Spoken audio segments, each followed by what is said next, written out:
మన రాష్ట్రంలో వైద్య సేవలు అందిస్తున్న గ్రామీణ వైద్యులందరికీ నమస్కారం. చిన్నప్పుడు వడదెబ్బ అంటే నేనేమనుకునేదాన్నో చెప్పమంటారా అండి? వడ అంటే మనం రోజు టిఫిన్లో తినే వడ ఉంటుంది కదా, అది మొహంకి విసిరి కొడితే కలిగే దెబ్బనే వడదెబ్బ అని అనుకునేదాన్ని. కానీ ఆ తర్వాతే తెలిసిందండి, ఎండ వేడిమి వల్ల వచ్చే ఒక ప్రమాద పరిస్థితిని వడదెబ్బ అంటారని. ఇప్పుడు వడదెబ్బ లక్షణాలు ఎలా ఉంటాయి, అందుకు చికిత్స ఏమిటి, ఆ వివరాలన్నీ మనకు చెప్పడానికి ప్రముఖ వైద్యులు డాక్టర్ మువ్వ రామారావు గారు మిర్యాలగూడి నుంచి వచ్చారు. వారు చెప్పే విషయాలన్నీ తెలుసుకుందాము. ఆంధ్రప్రదేశ్లోని గ్రామాలలో పనిచేస్తున్న గ్రామీణ వైద్యులకి ఈరోజు క్లాస్కి స్వాగతం పలుకుతున్నాను.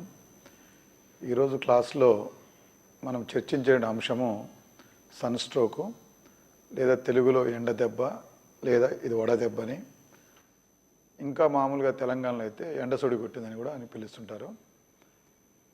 ఇది ఎక్కువగా పట్టణాల్లో కంటే గ్రామాలలోనే ఈ సమస్య ఎక్కువగా ఉంటుంది.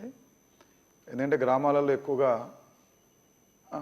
ఇళ్ళల్లో కానీ లేదంటే బయట కానీ, ఇళ్ళు కూడా చాలా వరకు రేకులు ఇల్లు ఉండటము, లేదా చిన్న చిన్న ఎత్తు తక్కువ ఉన్నటువంటి గుడిసెలు ఉండటము, ఉదయమే 9:30-10 గంటలకి పనులలో పోవటం వల్ల ఎండ వేడిగా ఎక్కువ ఉండేటువంటి నెలల్లో, ముఖ్యంగా మార్చి నుంచి మొదలవి మార్చి, ఏప్రిల్, మే, జూన్, జూలై, వీటిల్లో మే నెల, జూన్, ఏప్రిల్లో చాలా ఎండ తీవ్రత ఎక్కువగా ఉంటుంది.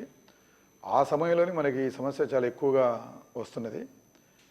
ఎందుకంటే ఈ ఎండ దెబ్బ కానీ, వడదెబ్బ కానీ, లేదా సన్ స్ట్రోక్ కానీ, దీని యొక్క ప్రాముఖ్యతను మనం తెలుసుకోలేకపోతే, దీని తీవ్రతను గుర్తించలేకపోతే దీని ద్వారా మృత్యువాత కూడా పడతారు, మరణం కూడా సంభవిస్తుంది.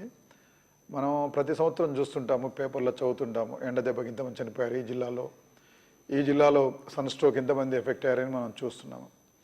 అందుకోసమనే ఇది దాదాపు ప్రివెంట్ చేయగలిగేది.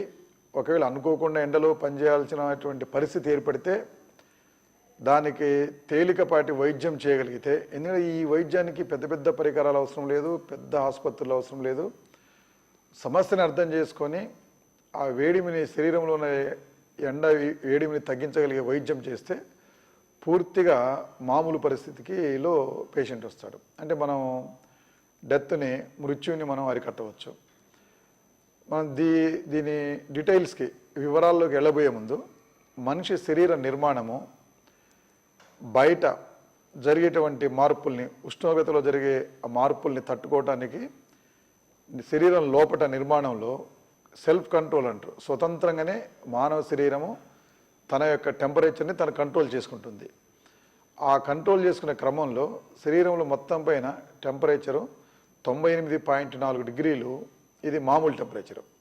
ఈ టెంపరేచర్ ఎప్పుడు ఉండేటట్టు శరీరంలో కంట్రోల్ ఉంది. ఆ కంట్రోల్ అనేది మనిషి యొక్క మెదడులో, హైపోథాలమస్లో, అంటే ఉష్ణోగ్రతని కంట్రోల్ చేయగలిగే కేంద్రము ఉండటం వల్ల అది ఫ్లక్చువేషన్స్ వచ్చే సమయాల్లో, అంటే చలికాలంలో కానీ, మామూలు ఎండాకాలంలో కానీ, బయట జరిగే వాతావరణంలో వచ్చే మార్పుల్ని, ఎండ వేడి వచ్చే మార్పుల్ని శరీరంలో ఒక మేర వరకు అది కంట్రోల్ చేయగలుగుతుంది. అది కంట్రోల్ చేయలేని పరిస్థితి ఏర్పడ్డప్పుడు మాత్రమే మనకి ఎండ దెబ్బని తగులుతూ ఉంటుంది. అందుకోసం శరీరంలో మనం మామూలుగా అన్నం తింటూ ఉంటాము, దాంతోపాటు నీళ్లు తాగుతాము, దాంతోపాటు గాలి ద్వారా ఆక్సిజన్ తీసుకుంటాము. మనం తిన్నటువంటి ఆహార పదార్థము, కార్బోహైడ్రేట్స్, గ్లూకోజ్ కానివ్వండి, ఇది ఆక్సిజన్తో కలిసి మనకు శక్తిని ఇస్తుంది. దాంతోపాటు శక్తితో పాటు కొంత ఉష్ణోగ్రత కూడా మనలో విడుదలవుతుంది. అట్లా శరీరంలో తనకు అవసరానికంటే ఎక్కువ హీట్ ఉత్పత్తి అయినప్పుడు, లేదా ఉష్ణోగ్రత అనేది వచ్చినప్పుడు, అది దానికి ఉన్నటువంటి మెకానిజం ద్వారా బయటికి పంపిస్తుంది. ఆ మెకానిజంలో ప్రధానమైంది చెమట పట్టటము.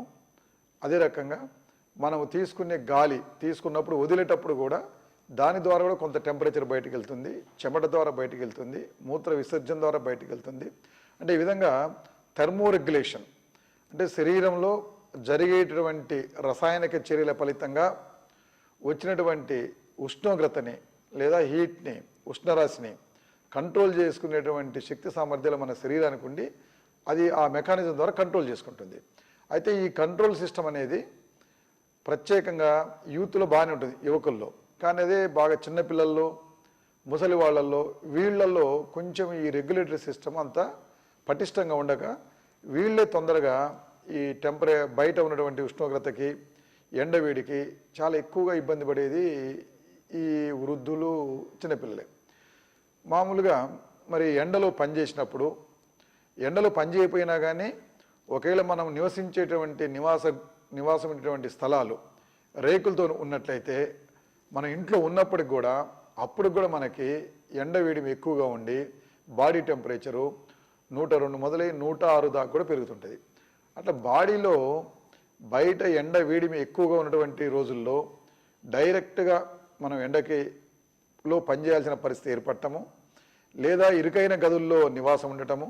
ఎందుకని ఇరుకైన గదుల్లో నివాసం ఉండటం వల్ల ఎక్కువగా గాలి అనేది లేనందువల్ల మన పైన పెట్టినటువంటి చెమట ఆవిరై బయటికి పోకుండా ఉండేటువంటి పరిస్థితుల్లో అప్పుడు కూడా శరీరం ఎక్కువగా ఉష్ణరాశిని బయటికి పంపించలేదు. అదే రకంగా కొన్ని కండిషన్లో కొంతమందికి చెమట గ్రంథులు మూసుకుపోయి ఉన్నందువల్ల, చెమట తక్కువగా పట్టినందువల్ల కూడా మనకి మన శరీరంలో వచ్చినటువంటి ఉష్ణాన్ని బయటికి పోయినటువంటి పరిస్థితి ఏర్పడితే అప్పుడు కూడా శరీరములో ఉష్ణోగ్రత పెరుగుతుంది. అందుకోసమనే మనకున్నటువంటి 98.4 డిగ్రీల కన్నా 1 డిగ్రీ పెరిగినా కానీ శరీరంలో అనేక మార్పులు వస్తాయి. అదే మనం మామూలుగా జ్వరం వచ్చినప్పుడు 102, 103, 104 డిగ్రీల జ్వరం వస్తేనే విపరీతంగా నాడీ వేగం పెరుగుతుంది. అంటే గుండె కొట్టుకునేటువంటి వేగము మామూలుగా 70 నుండి 88 సార్ల కన్నా 110, 120 సార్లు కొట్టుకోవటం ఒకటి. రెండవది రెస్పిరేషన్, ఊపిరి మామూలుగా నిమిషానికి 14, 18 సార్లు తీసుకునే పరిస్థితి నుంచి 20, 30 సార్లు కూడా తీసుకోవాల్సినటువంటి పరిస్థితి ఏర్పడుతుంది. విపరీతమైనటువంటి నీరసం వస్తుంది, కాళ్ళన్నీ గుంజడం, ఇవన్నీ కూడా ఈ లక్షణాలన్నీ కూడా ఏర్పడతాయి. ఈ లక్షణాలన్నీ ఎందుకు ఏర్పడతాయంటే ఎప్పుడైతే మనం ఎండ వేడిమికి సన్ స్ట్రోక్ గురవుతామో, వడదెబ్బకు గురవుతామో అప్పుడు బాడీలో పెరిగినటువంటి టెంపరేచర్ ఫలితంగా మన శరీర అవయవాలన్నింటిలో కూడా నీరు, కావలసినంత నీరు లేక నీరు ఆవిరైపోతుంది. అంటే మొట్టమొదటిగా శరీరంలో ద్రవ పదార్థం యొక్క కొరత ఏర్పడుతుంది. దాంతోపాటు శరీరంలో ఎప్పుడైతే ఉష్ణోగ్రత పెరుగుద్దో శరీరంలో ప్రతి అవయానికి కూడా కావలసినటువంటి ఆక్సిజన్ యొక్క అవసరం ఎక్కువ అవుతుంది. మామూలుగా 1 లీటర్ ఆక్సిజన్ అవసరం అయితే టెంపరేచర్ పెరిగినప్పుడు 3-4 లీటర్ల ఆక్సిజన్ అవసరం ఎక్కువ అవుతుంది. అంటే మామూలుగా ఉన్న పరిస్థితి కంటే శరీరంలో ఉష్ణోగ్రత పెరిగినప్పుడు ఆక్సిజన్ యొక్క డిమాండ్ ఎక్కువ అవుతుంది. ఆక్సిజన్ డిమాండ్ ఎప్పుడైతే ఎక్కువ అవుతుందో శరీరంలో ఉన్నటువంటి అవయాలకి, కండరాలు కావచ్చు, లేదా మన కిడ్నీలు కావచ్చు, లివర్ కావచ్చు, మెదడు కావచ్చు, ఇట్లాంటి శరీరంలో ఉన్నటువంటి ఈ భాగాలకి కావలసినంత ఆక్సిజన్ ఉండదు, విపరీతమైనటువంటి నీరసం వస్తుంది. అంటే మెటబాలిక్ రేట్, అంటే శరీరంలో జరిగేటువంటి జీవన ప్రక్రియలన్నీ కూడా మందగించి శరీరంలో ఉన్నటువంటి కణాలకి, కణజాలానికి ఆక్సిజన్ అందకపోయే వరకే విపరీతమైనటువంటి కండరాలు అయితే అంటే క్రాంప్స్ రావటం, అంటే కాళ్ళు వనకటము, చేతులు వనకటము, మెదడుగా ఇప్పుడైతే ఆక్సిజన్ సరిపోయినంత అందదో, నీరు ఉండదో, వాంతులు రావటము, తల తిరగటము, ఇవన్నీ కూడా మనకి సన్ స్ట్రోక్ యొక్క లక్షణాలే. అంటే సన్ స్ట్రోక్ యొక్క లక్షణాలను అర్థం చేసుకోవడంలో మనం మొట్టమొదటిగా శరీరంలో ఉన్నటువంటి ఎండ వేడిమికి ఉష్ణోగ్రత పెరిగినందువల్ల నీరు పోవటము, ఈ నీరు పోయినందువల్ల శరీరంలో సర్క్యులేషన్ కావాల్సినటువంటి రక్తం యొక్క వాల్యూమ్ తగ్గటము, దాని ద్వారా ఆక్సిజన్ యొక్క ఎంతైతే ఆక్సిజన్ కావాలో అంత ఆక్సిజన్ అందుబాటులో లేకపోవటము, వీటన్నిటి ఫలితంగా కణజాలాలలో జరిగేటువంటి రసాయనిక చర్యలు, జీవన ప్రక్రియలన్నీ మందగించడం ద్వారా మనిషి పూర్తిగా కాన్షియస్ అంటే చైతన్యాన్ని కోల్పోయి పూర్తిగా కోమాలో పోయేటువంటి పరిస్థితి కూడా ఏర్పడుతుంది. ఇది సన్ స్ట్రోక్ వల్ల శరీరంలో జరిగేటువంటి మార్పులు. ఈ మార్పుల్లో మనము మన దగ్గరకు వచ్చినప్పుడు మనం పేషెంట్ని గమనించాల్సింది ఏమిటంటే ముందుగా టెంపరేచర్ ఎంత ఉన్నది రికార్డ్ చేసుకోవాలి, తర్వాత రక్త ప్రెషర్, బ్లడ్ ప్రెషర్ ఎంత ఉన్నది రికార్డ్ చేయాలి, నాడీ వేగం ఎంత ఉన్నది, అంటే గుండె అంటే మన రక్తపోటుతో పాటు నాడీ వేగం అంటే గుండె ఎన్నిసార్లు కొట్టుకుంటుందని పరిశీలించడానికి నాడీని లెక్క పెట్టడము, నాడీ ఎంత నిమిషానికి ఎన్నిసార్లుగా మనం లెక్క పెట్టగలుగుతున్నాము, అసలు నాడి మనం పట్టుకుంటే నాడిని కనుక్కోగలుగుతున్నామా లేదా, ఇవి చూసుకొని టెంపరేచరు 100 డిగ్రీలు దాటితే మనం దాన్ని తక్షణమే చేయాల్సింది. ఇక్కడ గుర్తుపెట్టుకోవాల్సింది ఏంటంటే మామూలుగా ఏదైనా టైఫాయిడ్ జ్వరము, లేకపోతే వైరల్ ద్వారా వచ్చే జ్వరాలు, లేదంటే మలేరియా జ్వరాలు, వీటువంటి వాటిల్లో మనం 100 డిగ్రీలు 100 దాటగానే తక్షణం మనం పారాసిటమాల్ టాబ్లెట్ పారాసిటమాల్ ఇంజెక్షన్ ఇస్తాము. కానీ ఇక్కడ గమనించాల్సింది ఏంటంటే ఇది ఏదో ఒక జబ్బు ద్వారా వచ్చినటువంటి టెంపరేచర్ ఉష్ణోగ్రత కాదు. ఎండలో తిరిగినందువల్ల ఆ ఎండ వేడిమికి మనిషి శరీరంలోని థర్మోరెగ్యులేషన్ ఉష్ణోగ్రతని కంట్రోల్ చేయగలిగినటువంటి పరిస్థితిని దాటింది కాబట్టి అప్పుడు శరీరము విపరీతంగా వేడెక్కింది. దాన్ని చల్లార్చడానికి మందుల కంటే కూడా మనము తడిగుడ్డ వైద్యం అంటారు దాన్ని.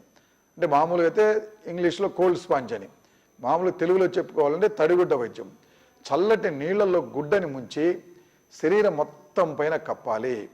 ఒక్కొక్కసారి ఎంతగా టెంపరేచర్ పెరుగుద్దంటే వడదెబ్బల్లో 106, 108 ఆ టెంపరేచర్లో మనిషి యొక్క మైండ్ పూర్తిగా డ్యామేజ్ అయ్యేటువంటి ప్రమాదకర పరిస్థితి కూడా ఉంది. అందుకని ఎంత మాత్రం మనం ఆలస్యం చేయకుండా పేషెంట్ని పడుకోబెట్టి, అంటే ఒక నీడ ఒక ఇల్లు ఉంటే ఇంట్లో కనీసం మనకి ఇల్లు లేని పరిస్థితి వస్తే ఏదైనా ఒక మంచి నీడనిచ్చే చెట్టు కిందనైనా పడుకోబెట్టి, లేదంటే ఇంట్లో పడుకోబెట్టి, ఫ్యాన్ ఉంటే ఫ్యాన్ వేసి, ఒకవేళ ఫ్యాన్ లేని పరిస్థితి వస్తే మనం ఏదైనా పుస్తకంతోనో లేదంటే అట్టముక్కతోనో దీన్ని ఒకటి తీసుకుని ఇట్లా గాలిని మనము చేతితోని ఊదుతూ పూర్తిగా శరీరాన్ని చన్నీళ్ల గుడ్డతోని కప్పి ఉంచాలి. కప్పి ఉంచడమే కాకుండా ఆ చన్నీళ్ల గుడ్డని ఎండిపోకుండా శరీరం యొక్క ఉష్ణోగ్రత మినిమం 100 డిగ్రీలు వచ్చేదాకా తడుపుతూనే ఉండాలి. అట్లా తడుపుతూనే ఉన్న తర్వాత మళ్ళీ మనం 1 గంట 2 గంటలు ఆగిన తర్వాత మళ్ళీ టెంపరేచర్ పెరుగుతుంది. అట్లా మనము దీనిలో ప్రధానంగా ఆధారపడాల్సింది శరీరంలో ఉష్ణోగ్రతను తగ్గించడానికి మందు బిళ్ళల కంటే కూడా ఈ తడిగుడ్డ వైద్యం మీదనే చాలా ఎక్కువ ఆధారపడాలి. ఇదే అద్భుతమైనటువంటి వైద్యము. ఈవెన్ పెద్ద ఆసుపత్రుల్లోకి వచ్చిన పెద్ద దవాఖానాల్లో మీరు మనం పేషెంట్లు చేరినప్పటికీ అక్కడ కూడా కోల్డ్ స్పాంజింగ్ ఇస్తారు. ఎందుకంటే ఇది పారాసిటమాల్ టాబ్లెట్లు తగ్గించలేటువంటి పనిని ఈ చల్లటి నీళ్ళ ద్వారా మనం బాగా 4-5 గంటల పాటు కష్టపడి తడిగుడ్డ నీళ్ళతో తుడిచి శరీరం మొత్తం. చాలామంది ఏమనుకుంటారంటే తడిగుడ్డ తోడడం అంటే గుడ్డని ముంచి తలపైన వేస్తారు. అది కాదు. తల, కాళ్ళు, చేతులు, పొట్ట, వీపు మొత్తం శరీరంలో ఒక్క అంగుళాన్ని కూడా వదలకుండా పూర్తిగా చల్లటి నీళ్ళలో మనం ముంచినట్లయితే, అసలు వీలుంటే నీళ్ళ తొట్టిలో ముంచడం అనేది ఇంకా అద్భుతమైన పని. అప్పుడు మాత్రమే శరీరం యొక్క ఉష్ణోగ్రత తగ్గి, ఎందుకంటే ఇక్కడ ఉష్ణోగ్రత తగ్గపోతే శ్వాసితంగా మనం చేసేటువంటి లేట్ వల్ల ఏదో పారాసిటమాల్ టాబ్లెట్ వేసి తడిగుడ్డ ముంచి తలపైన ఉంచితే అట్లా 106, 107 డిగ్రీల పైన మనిషి కనుక 3-4 గంటలు ఉంటే శరీరంలో ముఖ్యమైనటువంటి అవయాలు దెబ్బతిని తర్వాత రిపేర్ చేయడానికి కూడా అవకాశం లేని పరిస్థితి ఏర్పడుతుంది. కాబట్టి ఇంత విగరస్గా ఇంత వేగంగా దీని తడిగుడ్డ వైద్యాన్ని మనం చేయాలి. ఇది చేస్తూనే వాంతులు ఒకవేళ లేకపోతే నోటి ద్వారా మనము నీళ్ళల్లో షుగర్ వేసి దాంతోపాటు కొద్దిగా ఉప్పు వేసి ఆ నీళ్ళని తాపించాలి. దాన్ని తాపిస్తూ ఒకవేళ నీ దగ్గర గ్లూకోజ్ ఇవ్వడానికి కూడా అవకాశం ఉంటే ఇంట్రాక్యాత్ పెట్టి ఐవీ పెట్టి దాని ద్వారా గ్లూకోజ్ కూడా ఎక్కించవచ్చు. అంతేకాకుండా ఆక్సిజన్ ఒకవేళ అందుబాటులో ఉంటే ఆక్సిజన్ కూడా ఇవ్వటం ద్వారా మనము శరీరానికి ఒక పక్క ఉష్ణోగ్రతను తగ్గిస్తున్నాము, ఇంకో పక్క నోటి ద్వారా తాపిస్తున్నాము. అదే పనిగా మనము ఐవీ లైన్ ద్వారా సెట్ పెట్టి దాని ద్వారా గ్లూకోజ్ కూడా ఎక్కిస్తూ ఆక్సిజన్ కూడా అందిస్తే పూర్తిగా వడదెబ్బకు కావాల్సినటువంటి పూర్తి వైద్య చికిత్స దాదాపు ఇదే చికిత్స మనం ఎక్కడ పోయినా ఏ ఆసుపత్రిలో ఇదే చికిత్స ఇస్తారు. ఈ చికిత్స ద్వారా మనము శరీరంలో ఉన్నటువంటి ముఖ్యమైన అవయాలను కాపాడుతూ టెంపరేచర్ని తగ్గిస్తూ ఒక 7-8 గంటల పాటు కష్టపడితే దాదాపు నార్మల్ పరిస్థితికి రోగి రావడానికి అవకాశం ఉంటుంది. ఇది ఈ చికిత్సని మీరు పర్ఫెక్ట్గా తెలుసుకోగలిగి నేర్చుకొని మీరు అమలు చేయగలిగితే, ఎందుకంటే వడదెబ్బకు మృతి చెందేది ఎండ చుడిలో కొట్టి ఎండ దెబ్బకి మృత్యువాత పడేది 199% మంది గ్రామాల్లోనే ఉంటారు. వాళ్ళు కూడా ప్రత్యేకంగా వ్యవసాయ కూలీలు ఉంటారు. ఎందుకంటే వాళ్ళ పొట్టకూటి కోసము గ్రామాల్లో పొలాల్లో పోయి పని చేసుకొని వాళ్ళు ఆ రకంగా ఈ ఎండ దెబ్బకి ఎక్కువ గురిపడతారు. కాబట్టి ఈ వైద్యం అనేది చాలా అద్భుతమైనటువంటి వైద్యము, మన ఎన్నో ప్రాణాలు కాపాడటానికి ఉపయోగపడుతుంది. అదేవిధంగా మరి అసలు ఎండాకాలంలో వడదెబ్బ తగలకుండా, వడదెబ్బ తగిలినా కానీ తక్కువ స్థాయిలో నష్టపోయేదానికి ఏం జాగ్రత్తలు తీసుకోవచ్చు, ఆ జాగ్రత్తలు కూడా మనం వాళ్ళకి చెప్పాల్సి ఉంటుంది. ఎప్పుడైనా ఎండకి పనికి పోయేటప్పుడు వాళ్ళకి మొట్టమొదటి మనం చెప్పాల్సింది, ఎండాకాలంలో ఎక్కడికి పోయినా నీళ్ల కూజాలు, పాతకాలాల్లో కూజాలు తీసుకొని పోయేవాళ్ళు, ఇప్పుడు కూడా వాళ్ళని తీసుకొని పొమ్మని చెప్పాలి.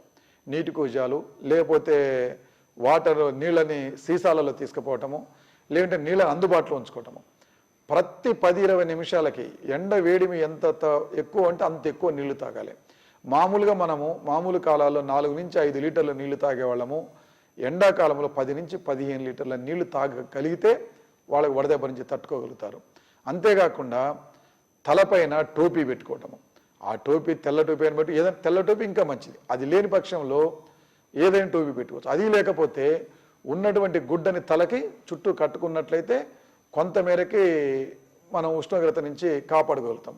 అదే రకంగా దుస్తులు కూడా వదులైన దుస్తులు వేసుకోవటం, టైట్ ప్యాంట్లు ఇటువంటివి కాకుండా వదులైన దుస్తులు వేసుకోవడం ద్వారా మనకి తేలికగా మన పైన చెమట పట్టినప్పటికీ కూడా చెమట తేలికగా వెళ్ళిపోద్ది.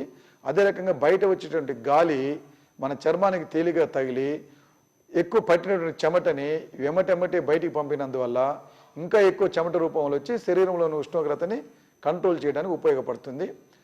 సో ఇక్కడ ఎండాకాలంలో సాధ్యమైనంత వరకు పని చేసేటప్పుడు కూడా మనము ఇవ్వవలసిన సూచనలు పనిచేసే వాళ్ళకి కంటిన్యూస్గా అదే పనిగా 5-6 గంటలు పని చేయకూడదు. 1 గంట 2 గంటలు పని చేసిన తర్వాత ఒక 10-20 నిమిషాలు పని ఆపి ఆ టైంలో నీళ్లు తాగి విశ్రాంతి మళ్ళీ తీసుకొని మళ్ళీ పని మొదలు పెట్టాలి. ఎందుకు ఇది పదే చెప్తున్నట్టే, ఎక్కువగా వీళ్ళు పొలాల్లో పనిచేసి కంటిన్యూస్గా ఉదయం 10 గంటలకు పోయి సాయంకాలం 4-5 గంటల దాకా పనిచేసేటువంటి క్రమంలో ఈ నీళ్లు తాగడం ఇవన్నీ జాగ్రత్తలు తీసుకుపోయినందువల్ల ఈ సమస్య వస్తుంది. కాబట్టి ఈ సమస్య రాకుండా ఉండాలంటే మనము ఇచ్చేటువంటి సూచనలు వాళ్ళకి చెప్పాలి. ఎండ దెబ్బ తగిలితే ఇంత తీవ్రమైన సమస్య ఎదురవుతుంది, కాబట్టి అది మీకు తగలకుండా ఉండాలంటే మీరు నీళ్ళనే నమ్ముకోవాలి, నీళ్ళని ఎక్కువగా తాగాలి.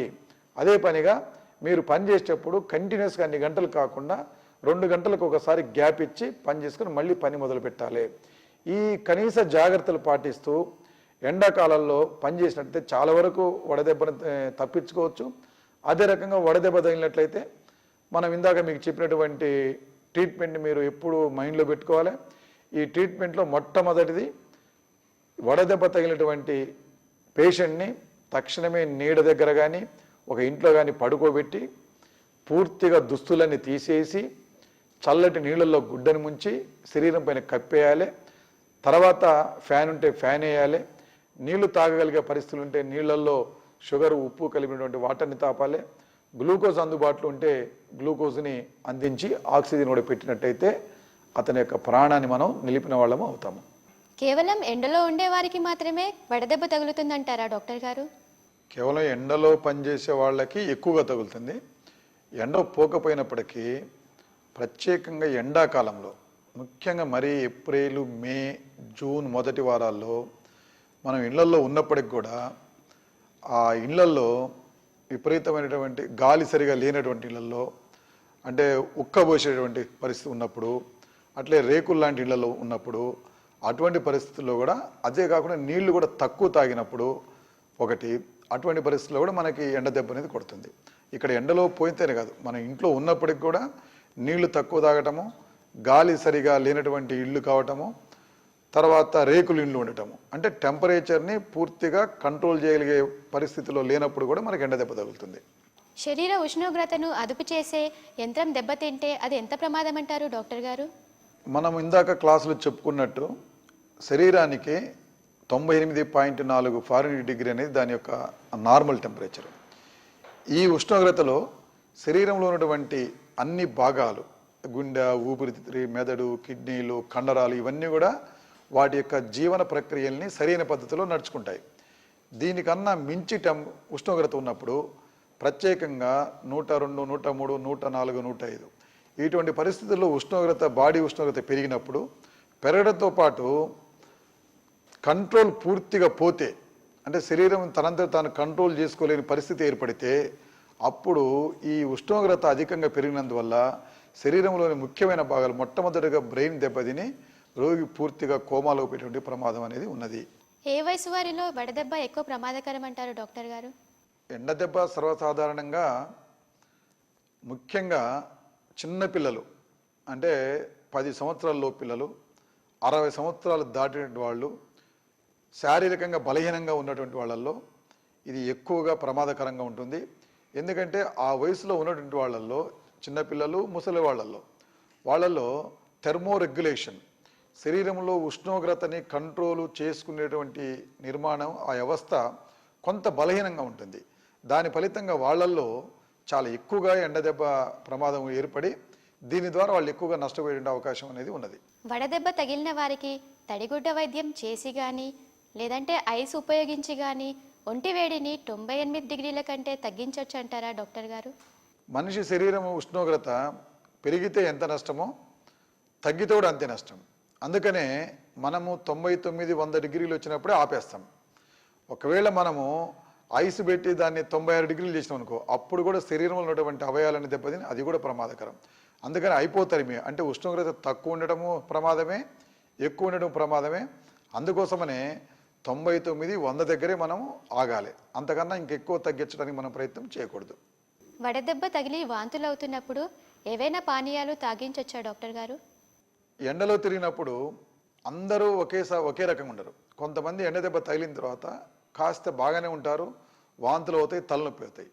అటువంటి పరిస్థితుల్లో వాంతులు అవుతున్నప్పటికి కూడా మన ఇంటికాడ తయారు చేయొచ్చు. షుగర్తోని కొంత ఉప్పుతోని కలిపి ఓరల్ డిహైడ్రేషన్ సొల్యూషన్ తయారు చేసి ఆ ద్రవాన్ని మనం తాగిస్తూ అవసరం అనుకుంటే వాంతులు రాకుండా ఉండటానికి పెరినామ్ టాబ్లెట్ కానీ లేదా డొమెస్టాల్ టాబ్లెట్ కానీ వాంతులు రాకుండా ఉండడానికి టాబ్లెట్ వేసి ద్రవ పదార్థాలని, మజ్జిగని వీటన్నిటి కూడా మనం తాపించవచ్చు. ఎండలో ప్రయాణం చేసి వచ్చిన వాళ్ళు, అలాగే బయట పనికి కొన్ని గంటల పాటు వెళ్ళి వచ్చిన వాళ్ళు నీరస పడిపోతూ తమకి వడదెబ్బ తగిలింది అని అనుకుంటూ ఉంటారు. మరి అది వడదెబ్బే అని ఎలా గుర్తించవచ్చు డాక్టర్ గారు? ఎండలో పోయి వచ్చిన తర్వాత నీరసంగా ఉండి చెమట పట్టడం అనేది ఎండ దెబ్బ కొట్టడానికి ముందు ఉన్నటువంటి పరిస్థితి. ఆ పరిస్థితిలో మనం అతనికి చక్కగా నీళ్లు తాగమని చెప్పి ఫ్యాన్ కింద ఉన్నట్లయితే ఆ పరిస్థితి నుంచి తొందరగానే బయటపడతాడు. వడదెబ్బ గురించి ఇంతవరకు డాక్టర్ ఎం రామారావు గారు చెప్పింది విన్నారు కదండి. గ్రామీణ వైద్యులైన మీరు ఈ సూచనలన్నీ మీ సేవలో ఆచరిస్తారని ఆశిస్తూ సెలవు. వడదెబ్బ తగిలిన వారిలో వైద్యం చేసిన 120 మందికి ప్రాణాపాయం కలిగే అవకాశం ఉంది. మెదడులోని ఉష్ణోగ్రతను క్రమబద్ధం చేసే కేంద్రం పని విధానం దెబ్బతిన్నా, చర్మంలో స్వేద గ్రంథులు సరిగ్గా పనిచేయకపోయినా, చెమట పట్టడానికి అసలు శరీరంలో నీళ్లు లేకపోయినా, పట్టిన చెమటలు ఆవిరి కావడానికి గాలి వీచకపోయినా వడదెబ్బ ప్రమాదం ఉంటుంది. జ్వరం 100-102 ఫారెన్ హీట్ మధ్యకు చేరేదాకా ప్రథమ చికిత్సలో తడిగుడ్డ వైద్యం కొనసాగించాలి. జ్వరం ప్రతి 5 నిమిషాలకోసారి చూడాలి. పసిపిల్లలను, ముసలి వాళ్లను ఎండల్లో తిరగనీయరాదు. ఎండాకాలం ప్రయాణం చేయవలసి వస్తే రాత్రిపూట ప్రయాణం మంచిది.